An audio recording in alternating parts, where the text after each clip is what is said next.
আজকের এই ভিডিওতে আমরা দেখব একটি গুরুত্বপূর্ণ ক্যান্ডেলস্টিক যা মার্কেটে প্রায় লক্ষ্য করা যায়। ক্যান্ডেলস্টিকের নাম হলো ডোজি ক্যান্ডেল। ডোজি ক্যান্ডেল দেখতে কিরকম হয়, কিভাবে কাজ করে, আজকের এই ভিডিওতে আমরা পুরোটা দেখতে থাকবো। সরাসরি আমরা চলে যাব মোবাইল স্ক্রিনে।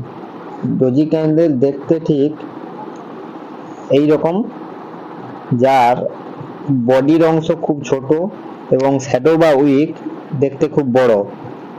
রেড ক্যান্ডেল হতে পারে, বিয়ারিশ ডোজি হতে পারে বা বুলিশ ডোজি হতে পারে।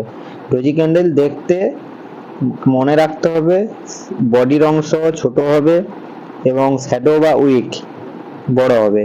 যার এক্সাম্পল হিসাবে আমরা দেখব, মার্কেট আপ ট্রেন্ডে চলছিল, ডোজি ক্যান্ডেল একটি তৈরি হলো, মার্কেট ডাউন ট্রেন্ডে চলতে শুরু করলো।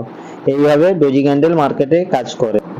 যদি ভিডিওটি তোমাদের ভালো লেগে থাকে তো লাইক করে চ্যানেলটিকে সাবস্ক্রাইব করে দিয়ে যাও। আরও এরকম নিত্য নতুন ভিডিও পাওয়ার জন্য আমাকে কমেন্টে